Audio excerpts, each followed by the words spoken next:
Аллахым бизге пайдалуу илим насип кыл. Үйрөнгөн илимибизди, үйрөнүп аткан илимибизди бизге пайдалуу кыл. Илимибизге илим кошо көр. Үйрөнгөн билгендерибизди жакшылыгыбызга себеп кыл. 26 хадисте ана Аби Хурайрата радиаллаху анху кала Расулуллахи саллаллаху алейхи вассалам. Абу Хурайрадан кабар берилет. Аллахтын элчиси саллаллаху алейхи вассалам айтты: "Куллу сулама минан нас алейхи садака."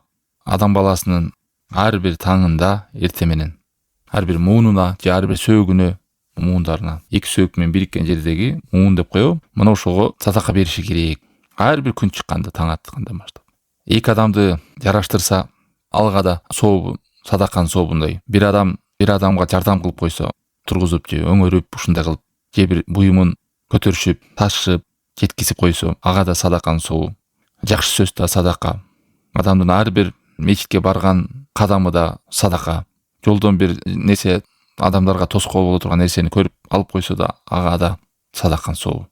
Мына Алла Таалам ушундай өз ырайым менен дагы бүгүнкү бапта, бул Бухари Муслимде келген хадис, сооптун кенендиги, садаканын сообуна жетүүнүн бир нече жолдорун эскерилген. Жана ошондой эле адамдын ар бир муунуна садака бериш керек. Мындайга ар бирибиздин, мисалы, адамда 360 коебу, муун барбы? Ошонун баардыгына садака кылыш не деген күч керек, мүмкүнчүлүк керек деген. Ошонун ордуна толуктоочу садакалар бар. Ушуну бар, адам жакшы сүйлөсө дагы садака, мечитке барса дагы садаканын сообу, бирөөгө жардам берсе да садаканын сообу, бирөө көтөрүшүп койсо да садаканын сообу, эки адамды жараштырып, урушуп кеткен, талашып кеткен, жарашпай жүргөн адамды жараштырып коюу да садаканын сообу. Эки рекет духа намазын окуп койсоңуз, ушул 360 муунуңуздун садакасын берген болосуз. Бүт Алла Таалам ырайым менен. Шейх Солих Фаузан Хафизалла сөзүн улап, бул хадиске түшүндүрмө берип, сулама деген адамдын бөлүк муундары болуп саналат. Адамда муундары аябай көп. Хадисте келгенде филинсан 360 мифсалан, адамда 360 мууну бар деп келген. Ошо ар бир муунга садака бер деген сөз. Анын адам чоң муундары бар, кичинекей муундары бар, анан майда муундары бар. Мына ушул Аллах Таалам сага берип, ошо муундарын кыймылдап турат. Мына ошонун ар бирөөнө садака беришиң керек. Эми ким ошол 360 мууну бере албайм десе, ким бере албайт? Муну ким кыла алат дейт да. Кыйын да муну 360 муунга садака бериш. Мына ушунун ордуна Алла Таалам жеңилдетип садака 360 муунун ордуна жеңилдетип, тек гана акчага гана байлап койгон жок ушунун акысын бериш үчүн. Аны кенен кылып койду Алла Таалам. Ар бир адам кыла ала тургандай. Мына ошо ар бир таң атып күн чыкканда ушул кадамдарды кылып баштасаңыз, сиз садакаларды берип баштайсыз. Ошонун биринчиси эле эмне деди? Эки адамды жарашты. Таң аткандан баштап, эгер ушул күндө туугандардын арасынан, тааныштардын арасынан угуп кала турган болсоңуз, эки адамдын арыздашып, душмандашып, же кексыкташып, тултуңдашып, жолугушпай жүргөнүн билсеңиз, экөөнүн канааттандырып, жакшы сөзүңүз менен айтып, ай сен бул эле жаман ойдо эмес, бул эле жакшылыкта калган, мындай деп, жакшы жылуу сөзүңүз менен жүрөктөрүн бириктирип, жараштырып койсоңуз, бул улуу садак. Аллах Таалам Куранда Ниса сүрөсүнүн 114-аятында айтат: "Ла хайра фи катири мин najwahum." Алардын көп сүйлөгөн сөздөрүндө адамдардын пайда жок. Тек гана мына ушул амалдарды кылса пайда деген. Ким садака берген болсо, же жакшылык кылып жакшылыкка чакырган болсо, же адамдардын арасында мамилени оңдогон болсо, адамдардын ортосундагы элдештирип жараштырган болсо,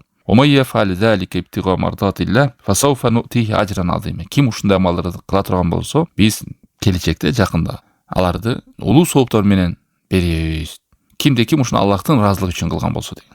Кайсы жакшы амалдарды эскерди? Садаканы эскерди, жакшылык ишти эскерди, жакшылыкка чакырууну эскерди, жана адамдардын ортосунда мамилени оңдогону эстеди.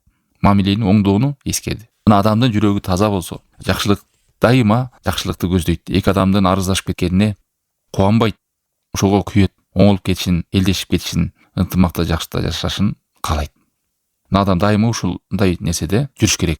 Ал эми жүрөгү оору адам болсо, ушул адамдардын бир жаман кебин укса бирөөдөн, же бир адамдын бири-бириге таарынычы бар экенин билсе, ана сөз сүйлөсө, жүрөгү ооруп эмне кылат? Ошону коштойт. Ал да ошондой болчу, жакшы адам эмес болчу деп, жанагы арызданып, сага таарынычын айтып келсе, бирөөнү жамандап келсе, эмне кыласың? Ошону коштоп, колдоп турасың. Андан да жаманы, Кудай сактасын, 200 адамдар бар, ага барса, аны да коштойт.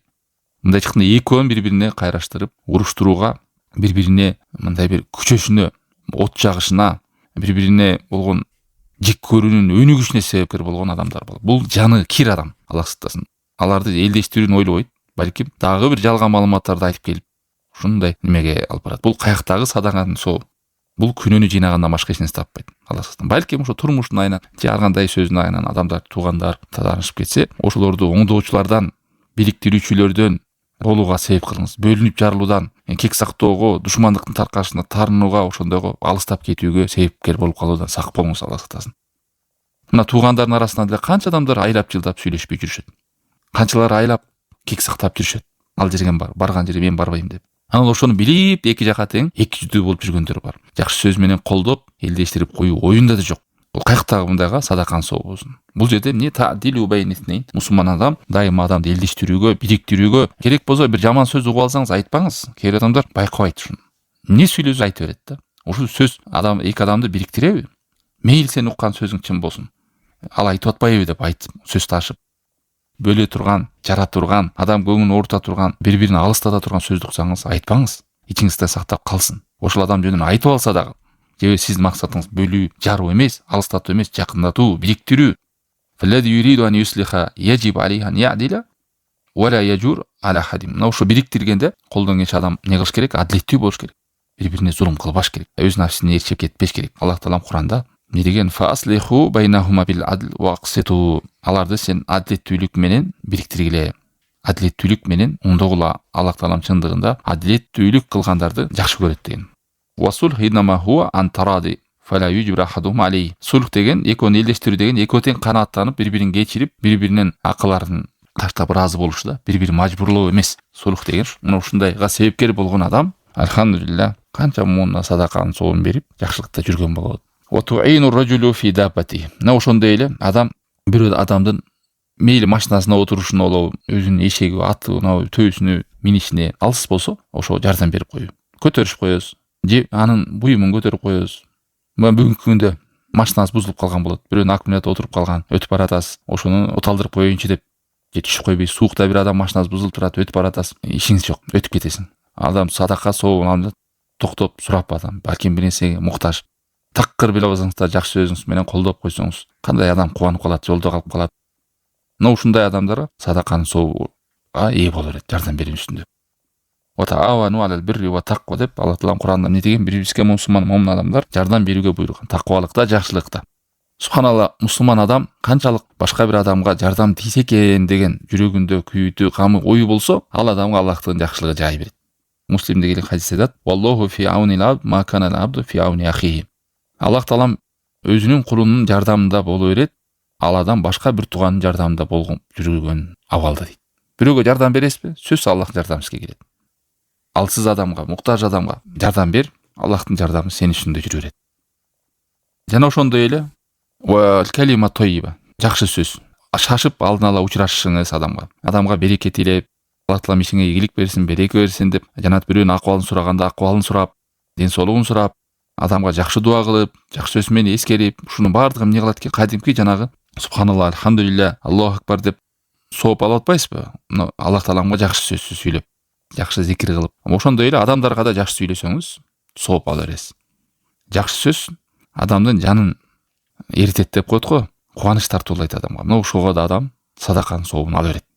Жакшы сөздүн эң улуусу зикирлер, билебиз, субханалла, альхамдулилля, Аллаху акбар. Анан адамдар менен болгондо жакшы сөз болот. Аларга учурашыңыз, саламдашыңыз, акыбалын сурашыңыз. Айрыкча туугандар айлап жылдап, мына бүгүнкү күндө жеңил эле. Телефон бар, WhatsApp менен деле акыбалын сурап, коюу оорлук кылбайт. Анан айлап жылдап эч кабар албаган бул жакшы эмес, айрыкча туугандардын арасында. Жакшы сөздүн карама каршысы жаман сөз. Ушуну Алла таалам сыпаттап айткан. Алам тара кайфа дарабаллаху масалан калиматан тойиба кашаджаратин тойиба. Карап көр, Алла таалам мисалдады. Жакшы сөз кадимки жанагы жакшынакай дарактай дейт. Ал дарактын түйү бекем. Дарактын түйү бекем, тамыры жакшы кеткен болсо, үстү жакшы өөнүп, жалбырактар көгөрүп, асманга чыгат. Анан жемишин берет ар бир нерсе Алланын уруксаты менен. Мына ушундай деп мисалдаган. Ал эми жаман сөз адамдагы кадимки жана куурап калган дарактай. Себеби анын тамыры өлгөн. Түйү өлдү, түйү чирип кетти. Ал туруктуу болбойт ал дарак деп. Жакшы сөз менен жаман сөздү Алла таалам ушундай сүрөттөгөн. Эң улуу жакшы сөз бул ла илаха иллаллах, Аллахты эстеген зикир сөз. Мына ушул сөз менен Алла таалам адамдарды бул дүйнөдө да ахиретте дагы бекемдейт деп ушу аяттын уландысында айтат Ибрахим сүрөсүндө. Ва кала таала илейхи ясадул калиму тойиб вал амалу солих ярфау.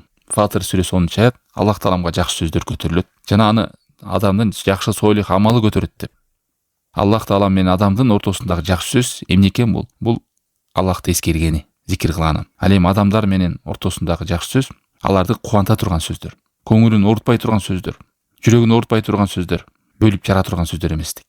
Ушунун баары жакшы сөз келет. Ал эми жанагы чирик сөз, былжыраган сөздөр, ушак, жалган, адамдар бөлүп жарган, душмандыкты пайда кылган, урушууга, талашууга, кырылышууга, канды төгүүгө, айлап жылдап бөлүп жарылууга жүрөт сөздүн баардыгы чирик сөздөр. Алла сактасын. Мына ушунун айынан, жаман сөздүн айынан эки өлкөдө согуш болот. Жаман сөздүн айынан керек болсо адамдар бири-бири менен согушат, бири-бири менен катташпай калат. Мына ошондой сөзгө оозуңуздан чыгып себепкер болуп калуудан Алла сактасын. Силердин араңарда адамдарды качыра тургандар бар деген. Силердин араңарда жакшылыктын эшигин ачуучулар бар, жамандыктын эшигин жагуучулар бар деген. Аллах Таала баарыбызды жакшылыктын эшигин ачуучуларга, адамдардын жакшылыгына себепкер болуучулардан кылсын. Биз дагы деле ушул пайгамбар алейхиссалату вассалам хадисинде айтып берген садаканын түрлөрүн, ар бир адамдын 360 муунуна садака бериш керек экен. Ошол нерсени Алла Таала бизге жеңилдетип, мал менен, акча менен эмес, башка жолдор менен де берүү жолдорун эскерип атат хадисте. Жакшы сөз садака, адамга жардам берсең садака, көтөрүшүп койсоң садака, жеткизип койсоң садака, жолдон алып кетсең садака, жолдон бир нерсени алып койсоң да садака, жолдогу жаман нерсени таштабашың садака, ар бир кадам шилтеп мечитке барганың садака. Ар бирисинин кыялысы бар. Мен акчам болсо кедейлерге жардам берет элем деп ушинтип кыялданат го. Мен мындай болгондо мындай кылат элем, анан кыйратат элем, анан ойротот элем, ушундук болот элем, миллионер болсом деп. Ошолдой боло отурган адам, чынчыл адам, мына ушул кичинекейден баштайт. Оозуңдагы садаканы берип атасыңбы, жакшы сөзүң менен, бутуңдагы садаканы берип атасыңбы? Кичинекей нерсеге көчөдөн бир булганып жаткан жерде алып коюп атасыңбы садака? Кээ бирлер мына жолдорго мусорлорду таштап кетип атат. Садака кылып эмес, булгап кетип атат, Алла сактасын. Анан ошондой адам каяктагы садака кылат? Ар мечитке барган садака. Мечит канчалык алыс болгон болсо, ошончо кадамы көп болот дагы, сообу да көп болот. Жамаатка баруу, мечитке баруу, ар бир кадамыңызга садака кылып атасыз, элестетиңиздер. Кимдики мечитке барбаган, мечитке кадам шилтебеген адам, өзүн кур калтырган адам. Бир күндө канча кадам шилтеп келсе, не деген садакаларын соогун кылмак эле. Адам өзүн өзү мына ушинтип кур калтырат. Ачык хадисте келет. Ва би кулли хутватин тамшиха ила солати садака. Эркектерге тиешелүү. Бир күндө 5 мал намазга. Элестетиңиздер, канча кадам шилтейт. Не деген садаканы сооптур. Аллах Тааламдын берешендиги, соопкуту кенен бергендиги. Аялдар үйдө жакшы сөзү менен ушак кылбаса, калпайтпаса, балдарына тарбияласа, кирин кылса, субханалла, алхамдулилля, туугандарынын акыбалдарын сурап турса, бүт садака сооп. Хадистин аянда отумитул ада ани тарики садака. Жолдон жаман нерсени алып коюу бул дагы садака. Адамдарга зыян бере турган нерсе. Жолдо бараткан жана кээ таштарды маштан оңдойт да чоң таштап кетет. Алып коюп эмес, кайра коюп кетишет. Кээ мусорлорун таштап кетет, Алла сактасын. Кээ адамдар көлөкөлөп эс ала турган жерге зара кылып кетет. Ошол жерге бошотуп кетет. Башка бир хадис деген бул адам лаанаттала турган жер болчу. Адамдар эс ала турган, адамдар сууп иче турган жерлер болуп, ошондой жерде именно ошондой жерлерди булгап кетишет. Мына бүгүнкү күндө экскурсияга барат, тоолорго, токойлорго, ошондой адам эс ала турган, адам отура турган жерди булгоодон, ошол жерге мусорлорду таштап кетүүдөн сак болуш керек. А пайгамбар алейхиссалату вассалам эмнеге чакырат? Тумитулада. Наоборот, ошондой жерлерден тазаласаң, ошондой адамга тоскоол болчу зыяндарды, мусорлорду алууда адамга садака бар дейт. Мейли бутак болсун, баклашка болсун, мусордун кандай түрү болсун, адамга зыян берүүчү, тоскоол жаратуучу нерселерди алып койсоңуз, алхамдулилля, садаканын соонуна ээ болосуз. Бухари Муслимде келген хадисте мурунку коомдордо болгондо пайгамбар алейхиссалату вассалам кабарлаган. Бир адам жолдо басып баратып, адамдарга тоскоол болуучу даракты алып койгон. Тикенекти. Адамдар чоң нерсени алып жолдон алып койгон. Мына ошого Алла Таалам рахмат айтып, ыраазы болуп, күнөөсүн кечирген дейт. Көрдүңүздөр, биз күнөөнүн кечириле турган жолдору кайда? Бир нече жол. Рахмат айткан, ыраазы болгон, күнөөсүн кечирген. Бир ошо тикенекти жолдон алып койгондо, бейишке кирүүчү кадамдардын жолдорунан болуп саналат дейт ушундай. Жолдогу жаман нерселерди алып коюуда. Мейли темир болсун, жыгач болсун, тикенек болсун, таш болсун, чылып өтүп бараткан адамдарга тоскоол жаратуучу жер болсо, алып койсо, алхамдулилля. Канча адам дуа кылат, канча адам ыраазы болот. Ошол жолдон адамдар өтүп, ошол жол кийин кызматын атабай калганча соо бара берет дейт. Ушундай мүмкүнчүлүк түзүп кое турган болсо. Фа'алил муслим ман яхриса алла яда ашя'a фи туруқат ва ан яхриса ала изалати ма яqa фиха мин ал-ада лияхсула хадал ажр ал-азим. Ошондой муслим адам колдон келишинче аракет кылыш керек, жолдорго эч нерсени койбошко, тоскоолдук нерселерди койбоого, эгер ошондой нерселер көрсө алып коюуга. Фахади садакатун касиратун фи муқабил хадил мафасил аллати фика. адамдын муундарына, ар бир бөлүктөрүнө садака берүү чоң нерсени талап кылат. Мына ушундай жолдор менен адам садака берсе болот. Куллу вахид алейхи садака. 360 муун дедик. Мына Алла таалам жеңилдеткен экен. Ушундай бөлүктөр менен адам кутулуп, садаканы берип, соопту жыйнап алат. Мына ошон үчүн адам көңүл буруш керек. Жана ошондой дагы бир ушуну кутула турган жолу 2 рекет духа намаз. Багымдат намазынан кийин, күн чыккандан кийин духа намазын окусаңыз болот. 2 рекет, 4 рекет, 6 рекет, 8 рекет, эң аз 2 рекет окусаңыз, ушунча нерсеге садака берген сообунда алган болосуз. Мындай чыкканда 360 муундун садаканын акысын берип, садака берген сообун аласыз. Фаида жамал инсан байна хадил хисал ва саллайдан. Элестетиңиз, эми духа намазын окуп эртең күндүз чыктыңыз. Андан кийин жакшы сөзүңүз бар адамдарга. Анан жолдон бир нерсени алып койдуңуз. Бирөөгө жардам берип койдуңуз. Субханалла, ошол күнү мечитке барган болсоңуз, 2 рекет духаны окуган болсоңуз, канча жакшылыктасыз. Жакшылыктын үстүндө жакшылыкта. Алхамдулилла, Алла таалам баарыбызга мына ушундай амалдар жасоого жеңилдик, жардам берсин. Шейх сөзүнүн аягында лакин қалламан янтабили лаху дейт. Азыр күндө көп адамдардын арасынан аз эле адамдар ушундай нерсеге көңүл бурушат дейт. Мына бул да Алла таалам тавфиqi. Тугандар, жакшы эстейли, бул ар бирөөбүз ажал жетип күн бүтүп, өмүрүбүз бүткөндө мына ушундай кыпындай соопко зар болобуз. Ал күндө ар бир адам кымындай иш кылса дагы ошонун жазасын, үзүрүн алат, натыйжасын алат. Кымындай жаман иш кылса да ошонун жазасын алат. Ошон үчүн эч убакта сооп ишке жеңил карабашыбыз керек. Садака айрыкча адамдарга жардам берүү бул чоң сооптурдан. Элестетиңиз, Алла таала мактады ушу 3 ишти айтып. Садаканы, жакшылыкка чакырууну, адамдардын оңдоону, ошонун бири садака. Мына ошондой соопко ээ болууда бир гана акча менен элем эмес. Азыр адамдар ушун эле карап калды да. Машина берди, үй берди, анан акча берди, продукт берди. Бул жакшы нерсе, бирок адамда баарыбызда үлүшүбүз бар садака берүүдө. Акчам болот, ошондо беремин деп жүрө бербеңиз. Садака колуңузда турат. Тилиңизде турат садаканын соо, бутуңузда турат. Жүрөгүңүздө садака турат. Тилиңизде турат ар бир кылган зикириңиз менен. Бирөөнү жараштыруу да садака экен.